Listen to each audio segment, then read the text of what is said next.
जय हिंद। स्वागत है आप सभी का ओजांग टाइम्स पर। आज हम एक विशेष मुद्दे पर चर्चा करने वाले हैं। हम अक्सर एक बात सुनते आ रहे हैं, लगातार एक बात सुनते आ रहे हैं कि पाकिस्तान भारत पर एक आरोप लगाता है कि जम्मू कश्मीर में जो लोग रहते हैं उनके साथ बहुत ज़्यादा उत्पीड़न किया जाता है, अत्याचार किया जाता है, उनको मानव अधिकारों का उल्लंघन किया जाता है। ऐसा जो है आरोप भारत पर लगाया जाता है कश्मीर के मुद्दे पर। लेकिन अभी हाल फिलहाल में लगातार हम ये एक न्यूज़ सुन रहे हैं कि बलूचिस्तान की पीएम और इन एग्जाइल यानी कि जो निर्वासित सरकार की पीएम हैं वो भारत आई हुई हैं और उन्होंने हरिद्वार में बकायदा पूजा की गंगा मैया की और उनसे जो है मन्नत मांगी, किसके? बलूचिस्तान की आज़ादी के। अभी क्या है बलूचिस्तान का मुद्दा? क्यों बलूचिस्तान को लेकर लगातार मुद्दे उठते आ रहे हैं और उसको लेकर क्या एक विश्व में समाचार बना हुआ है? जानेंगे थोड़ा सा इसका इतिहास भी। तो इसके लिए चैनल को सब्सक्राइब कर दीजिए, लाइक कर दीजिए और शेयर कर दीजिए अपने दोस्तों में, ताकि हमारा मनोबल बढ़े और हम बहुत ही अच्छे और सही पैटर्न पर चीज़ों को लेकर आपके सामने इसी तरह से उपस्थित होते रहें। तो शुरुआत करते हैं। तो इस मुद्दे पर हमने देखा कि ये पीएम इन एग्जाइल हैं। पीएम इन एग्जाइल हैं किसकी? बलूचिस्तान की।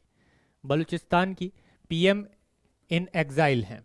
ठीक है, इन्होंने सपोर्ट मांगा है इंडिया के पीएम से, पीएम मोदी से, कि यूनाइटेड नेशन में, कहाँ? यूनाइटेड नेशन में फ्रीडम, पाकिस्तान से आज़ादी के लिए, बलूचिस्तान की पाकिस्तान से आज़ादी के लिए वोट करें, समर्थन करें, सपोर्ट दें।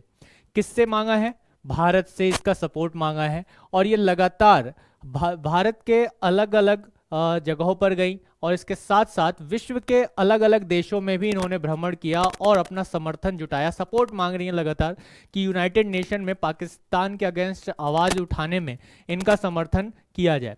तो भारत के पास जहां एक अपॉर्चुनिटी के रूप में ये दिख रहा है कि भारत एक बार फिर से एक गवाह बने, एक विटनेस बने। जैसे बांग्लादेश का निर्माण पाकिस्तान से हुआ, उसी तरह से कहीं ना कहीं बलूचिस्तान पर भी चर्चा इसको लेकर हो रही है और पूरे विश्व में ये बात उठ रही है।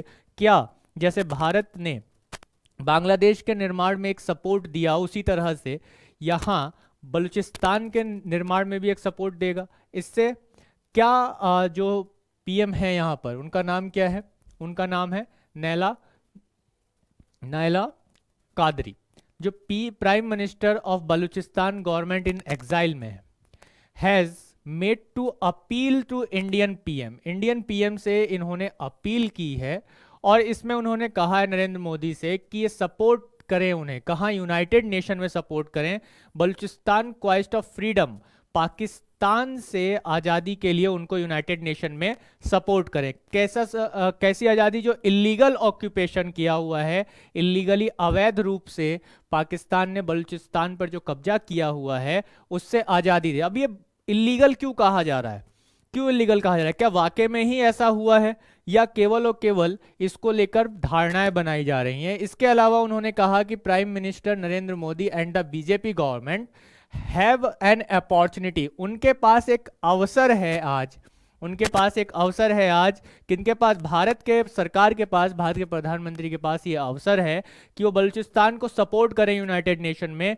नहीं तो कल ये सपोर्ट या कल ये अवसर उन्हें मिले या ना मिले। उन्होंने इस तरह की बात की, कल मिले ना मिले, यानी कि ये कहा जा सकता है कि जो कादरी हैं, प्राइम मिनिस्टर ऑफ बलूचिस्तान हैं, ये लगातार इस चीज़ पर फोकस कर रही हैं कि कल बलूचिस्तान बचे या ना बचे, या हमारी सरकार बचे या ना बचे। जो निर्वाचित सरकार है, निर्वासित सरकार है, एग्जाइल में गवर्नमेंट है, ये भी बचे या ना बचे।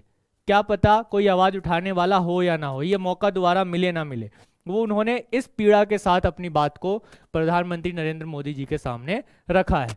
तो यहाँ पर कहीं ना कहीं ये बात हमें देखने के लिए मिल रही है। इसके साथ ही ऐसे ही इंपॉर्टेंट जो न्यूज़ हैं और करंट्स हैं, उनसे क्वेश्चंस कैसे क्रिएट होते हैं, डेली न्यूज़ एनालिसिस क्या होता है, इन पर अगर हम आप बात करेंगे तो इसके लिए आपके लिए मैं एक बहुत ही इंपॉर्टेंट न्यूज़ भी लाया हूँ, एक खबर भी लाया हूँ, जिस पर हम आगे अभी चर्चा करेंगे। तो बने रहेंगे अंत तक। और एक बहुत ही इंपॉर्टेंट अनाउंसमेंट है आप सभी के लिए। लेकिन अब जानते हैं थोड़ा कि जो एक ज्योग्राफी है वो क्या कहती है। जो ज्योग्राफी है वो क्या कहती है? ज्योग्राफी ये कहती है कि बलूचिस्तान एक बहुत बड़ा पार्ट है। जो ये आपको रेड कलर में दिखाई दे रहा है, ये एक बहुत बड़ा हिस्सा है। किसका हिस्सा है ये? पाकिस्तान इसे अपना बताता है। पाकिस्तान इसे अपना बताता है, जिसमें बलूचिस्तान एक बहुत बड़ा क्षेत्र है। इसके अलावा पाकिस्तान में सिंध है, पंजाब है, ट्राइबल एरियाज है, खैबर पख्तूनवा है। खैबर पख्तूनवा और ट्राइबल्स एरियाज में भी लगातार पाकिस्तान के विरोध में आंदोलन होते रहते हैं, इसके भी समाचार आते हैं। सिंध में भी कुछ ऐसे ही समाचार हमें देखने के लिए मिलते हैं। लेकिन बलूचिस्तान से लगातार बड़े पैमाने पर यह आवाज़ उठती रही है कि भारत इसे आज़ाद करवाए। बलूचिस्तान पाकिस्तान से आज़ादी की मांग लगातार करता है। यहाँ इस चीज़ को बताते हुए नायला कादरी, जो कि पीएम एक्साइल गवर्नमेंट की हैं, उन्होंने पंजाब के हिस्से के साथ साथ, पंजाब तो है ही है, इसके साथ साथ ग्वादर यानी कि चाइना को भी अपने इस मुद्दे में लपेटा, उस पर बात की, चाइना को लेकर बात की, यानी कि जो चाचा भतीजा हैं इनकी मिली भगत की बात की। उन्होंने ये कहा कि अगर आप ये मैप देखेंगे पूरा, ये मैप पूरा जो मानचित्र है, ये मानचित्र किसका है? ये बलूचिस्तान का मैप है। ये बलूचिस्तान के मैप है, इसमें बहुत सारे क्षेत्र हैं, एरियाज आ रहे हैं। उन्होंने ये कहा कि चाइना जो है पाकिस्तान के साथ मिलकर, पाकिस्तान चाइना के साथ मिलकर लगातार बलूचिस्तान के जो मिनरल्स रिसोर्सेज हैं उसका एक्सप्लॉइटेशन कर रहा है, उसको ले रहा है, उसका यूज कर रहा है, लेकिन उसका लाभ बलूचिस्तान के लोगों को बिल्कुल भी नहीं मिल रहा है। केवल और केवल उसका एक्सप्लॉइटेशन किया जा रहा है, शोषण किया जा रहा है। इस चीज पर उन्होंने चाइना को भी यहाँ पर घसीटा है, यानी कि चाचा और भतीजा जो हैं, इन दोनों की बात यहाँ पर की गई। देखिए, हम सभी जानते हैं ग्वादर पोर्ट का डेवलपमेंट अभी चाइना ने किया, चाइना पाकिस्तान इकोनॉमिक कॉरिडोर के द्वारा किया। अगर बलूचिस्तान ये पूरा आज़ाद हो जाता है, आज एक अलग देश बन जाता है, तो चाइना का पूरा इन्वेस्टमेंट बर्बाद हो जाएगा पाकिस्तान में। तो कहीं ना कहीं चाइना भी इसको लेकर कंसर्न में है कि ये इंडिया इसको लेकर सपोर्ट ना कर दे यूएन में। और अगर इंडिया ने आवाज उठाई इसके लिए, तो विश्व के कई ऐसे देश बैठे हुए हैं जो बलूचिस्तान को सपोर्ट करने की राह में है, बस किसी को एक कदम उठाने की देरी है। लेकिन अब जान लेते हैं कि क्या एक ऐतिहासिक मुद्दा रहा है जिसको लेकर ये कंसर्न बन रहा है कि बलूचिस्तान एक आज़ाद देश हुआ करता था। और मैं आपको बता दूं, ये ब्रिटिश एम्पायर के अंडर तो था ही।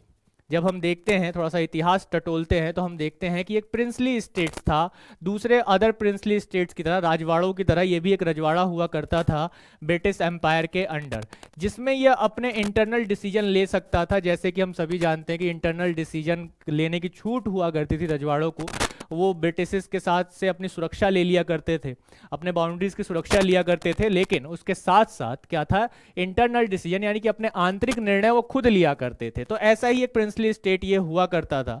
फिर बाद में जब हम देखते हैं कि भारत की 1947 में भारत की आज़ादी की घोषणा होती है, तो इसी घोषणा के बीच में क्या अनाउंसमेंट होती है कि भाई जो प्रिंसली स्टेट्स हैं उनके सामने तीन ऑप्शंस दिए जाते हैं कि वो इंडिया के साथ हो जाए, या पाकिस्तान के साथ जुड़ जाए, या फिर वो एक इंडिपेंडेंट कंट्री के रूप में अपने आप को स्थापित कर दे। तो बलूचिस्तान ने, जो प्रिंसली एक स्टेट था जिसमें मेनली 4 क्षेत्र आते थे, कलात, खरान, लोसबुरा और मकरान, ये 4 क्षेत्र मुख्यतः आया करते थे। तो ये 4 क्षेत्र से मिलकर जो एक प्रिंसली स्टेट बना था, रजवाड़ा था, इसने चूज किया क्या, इंडिपेंडेंट, कि वो एक आज़ाद मुल्क बनेगा, आज़ाद देश बनेगा। और इस बात को उस समय जो पाकिस्तान बनाने वाली मुख्य पार्टी हुआ करती थी, मुस्लिम लीग ने भी कहा ठीक है, हम जो हैं बलूचिस्तान को एक आज़ाद, एक संप्रभु देश के रूप में स्थापित करते हैं और इसका सम्मान करते हैं, इसकी संप्रभुता का सम्मान करते हैं। तो यानी कि फिर इसको एक इंडिपेंडेंट कंट्री के रूप में घोषित कर दिया। अब ये देखिए, ये जो इंडिपेंडेंट कंट्री बना 11 अगस्त 1947, 11 अगस्त 1947 में, 11 अगस्त 1947 में ये एक स्वतंत्र देश के रूप में बलूचिस्तान स्थापित होता है। और बलूचिस्तान के स्थापित जब हुआ, तब कहीं ना कहीं जो पाकिस्तान है ना, उसका दिमाग में कुछ ना कुछ खुरापात तो चलवे करता है। अब उसका खुरापाती जागा, वो लोग समझ नहीं पाए थे कि इतना बड़ा क्षेत्र अलग हो गया। इधर भारत से भी उनको जो जमीन मिला था वो बहुत कम था, वहाँ महाराजा लोग कश्मीर पर भी अटैक कर दिए, कश्मीर भी चला गया। इंडिया ने ले लिया। इधर राजस्थान में जो बीकानेर वाला क्षेत्र था, जयपुर वाला क्षेत्र था, वहाँ के महाराजा ने भी आने से मना कर दिया। जूनागढ़ में भी दिक्कत हो गई। तब यहाँ पर पाकिस्तान जो है बौखला गया। अब बौखलाहट में हम सभी लोग जानते हैं क्या करता है, ठीक है। तो बौखलाहट में 11 अगस्त को जो देश आज़ाद हो गया है, 11 अगस्त में जो देश आज़ाद हो गया है, उस देश को अब क्या करता है कि एक आर्मी ऑपरेशन चलाता है, launch an operation of Kalat by force of Khan, Pakistan army के द्वारा। पाकिस्तान आर्मी ने बलूचिस्तान पर बकायदा आर्मी ऑपरेशन चलाया। एक ऐसा देश जो अब क्या हो चुका है, आजाद हो चुका है। क्या हो चुका है, आजाद हो चुका है। यानी कि 11 अगस्त 1947 में वो है कंट्री, वो देश जो है वो 1947, 11 अगस्त 1947 में, यानी पाकिस्तान से भी पहले। पाकिस्तान 14 अगस्त में होता है, हम सभी जानते हैं। 15 अगस्त को भारत आजाद होता है। तो यहाँ पर इन देशों से पहले बलूचिस्तान एक आजाद देश बन चुका है, जिसे अंग्रेजों ने आजाद घोषित कर दिया है। मुस्लिम लीग ने भी उसे मान्यता दे दी है, कांग्रेस ने भी इस तरीके की मान्यता दी हुई है। तो यहाँ पर हम देखते हैं कि पाकिस्तान की आर्मी ने एक ऑपरेशन लॉन्च किया बलूचिस्तान पर, और उसमें जो एक बड़ा रजवाड़ा हुआ करता था, वो कलात हुआ करता था, उस पर कैप्चर कर लिया, कब्जा कर लिया। और फिर इसके बाद 27 मार्च 1948 को Pakistan took over the entire Balochistan. 27 मार्च 1947 को बलूचिस्तान पूरी तरह से आर्मी के, पाकिस्तानी आर्मी के कंट्रोल में आ जाता है। तो आप देखते हैं कि उसके बाद से ही लगातार क्या होता है कि धरना दिया जाता है, आंदोलन होते हैं, रिवॉल्ट्स होते हैं लगातार, और इस तरीके के पोस्टर्स के साथ लोग जो है क्या मार्च करते हैं कि पाकिस्तान फोर्सफुली ऑक्यूपाइड बलूचिस्तान। और इस पोस्टर पर भी आप डेट देख सकते हैं, क्या दिया हुआ है, 27 मार्च 1947, 27 मार्च 1948 जो एक डेट दिया हुआ है, वो डेट यहाँ पर दिखाई देता है। यानी कि पाकिस्तान का जो है ना, तो किसी के घर में घुसना है ना, उसमें घुसपैठ कर देना, घुसपैठ करके रोटी चुरा के ले आना, जैसे बिलैया बिलाइया सब होती है ना, चुपके से घर में घुस जाती है, दही रखा होता है सब मटका में, उसको जाके चाटने लगती है, खा जाती है पूरा चाट चाट के, वैसे ही ये है। अब बिलाई कह दें, दूसरा शब्द नहीं बोलेंगे, नहीं तो दिक्कत हो जाएगा, बुरा लग जाएगा, मर्चा लग जाएगा, तो वो सब छोड़ दीजिए। चलिए फिलहाल बात करते हैं 27 मार्च को क्या हुआ कि बलूचिस्तान पर कब्जा कर लिया किसने, पाकिस्तान ने। तो अब यहाँ पर इन्हीं, आपने जान लिया होगा कि एक जो ओवरऑल स्टोरी है इसके पीछे वो क्या है। तो कहीं ना कहीं हम ये कह सकते हैं साफ साफ कि बलूचिस्तान पर पाकिस्तान का जो कब्जा है वो इलीगल है, और वहाँ की जो रियल गवर्नमेंट है वो कहाँ, बाहर दूसरे देशों में शरण ले। गवर्नमेंट इन एग्जाइल होता यही है कि सरकार तो है उस देश की, लेकिन रियल सरकार रियल जगह पर नहीं है, अलग अलग देशों में बैठी हुई है। तो यहाँ पर कादरी इस बात पर भी पॉइंटेड करती हैं कि the dire situation where Baloch girls are being subjected to rape, यानी कि जो बलोच लड़कियां हैं उनके साथ रेप किया जाता है वहाँ पाकिस्तानी आर्मी के द्वारा। उसके अलावा जो वहाँ जो दूसरे पाकिस्तानी स्टेट से आते हैं वो बर्निंग हाउस, उनके घरों को जला दिया जाता है। इसके अलावा Pakistan colluded with China further oppress of Baloch people, यानी कि पाकिस्तान केवल अकेले नहीं कर रहा है, बल्कि साथ में चाइना भी बलोच पीपल, जो बलोच लोग हैं उनके साथ, उनको प्रताड़ित बड़े पैमाने पर कर रहा है। इसके अलावा कादरी इस बात को भी कहती है कि Pakistan is not doing it alone, जो साफ साफ उन्होंने अभी बोला। ऑल्सो रॉप्ड इन चाइना को भी उन्होंने लगे हाथों घसीट लिया यहाँ पर, और ये कहा कि बलोच लोगों पर जो ये अत्याचार हो रहे हैं इसमें केवल और केवल पाकिस्तान नहीं, चाइना भी है, जिसका जिक्र मैंने अभी आपसे किया, चाइना पाकिस्तान इकोनॉमिक कॉरिडोर। और इसका जो लिंक है वो ग्वादर पोर्ट से है। किससे? ग्वादर पोर्ट से है, जिसको बनाने में, इस पूरे इकोनॉमिक कॉरिडोर को बनाने में चाइना का जो इन्वेस्टमेंट लगा है, अगर बलूचिस्तान आज़ाद हो जाता है तो उसका पूरा प्लान फेल हो जाएगा चाइना का। तो ये दोनों चाचा भतीजा रोने लगेंगे। भतीजा तो वैसे ही कटोरा लेकर घूम रहा है, घर घर दे रहा है, चाचा उसका चाइना लगातार सपोर्ट भी कर रहा है और पैसा भी दे रहा है। चलिए फिलहाल चाचा भतीजा की कहानी और आगे इसी तरह कंटिन्यू रहेगी, लेकिन इसके साथ ही जैसा मैंने आपको बताया कि आप लोगों के लिए एक सूचना है, बहुत ही महत्वपूर्ण सूचना। क्या सूचना है? कि आप लोगों के लिए करंट अफेयर्स बैच लाया जा रहा है, आधारशिला बैच, जो कि आपके करंट अफेयर्स की जो नॉलेज है उसको बहुत ज़्यादा बढ़ाने वाली है।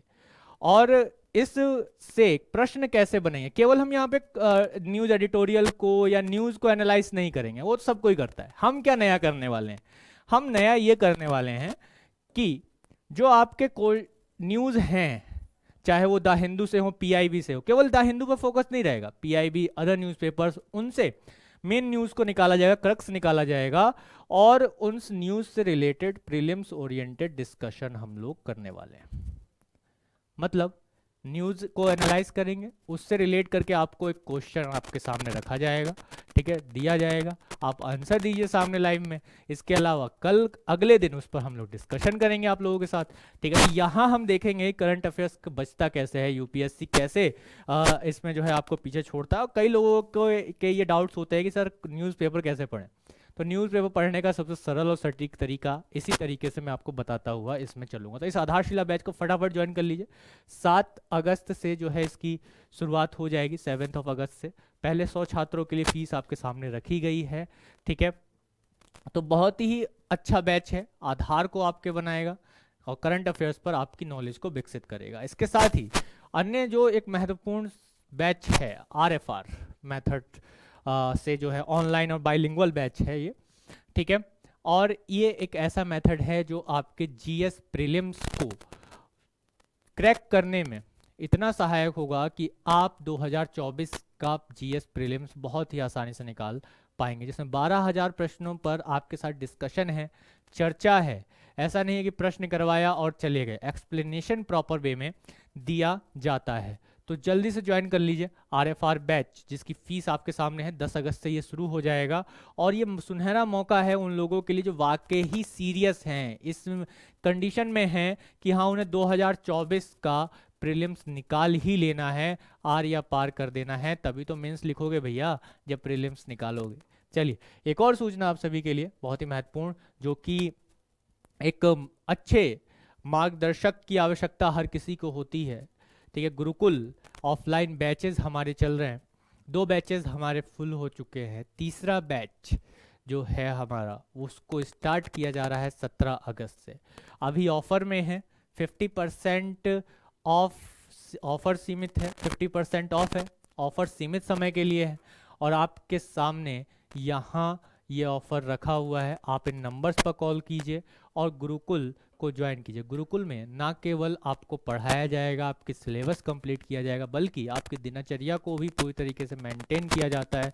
देखा जाता है कि आपके पूरे दिन का कौन एक एक मिनट कहाँ बीत रहा है, क्या उससे कुछ प्रोडक्टिविटी निकल रही है। अगर नहीं निकल रही है तो उस प्रोडक्टिविटी बनाने के लिए हमारे साथ मेंटर्स जुड़े हुए हैं, मार्गदर्शक जुड़े हुए हैं।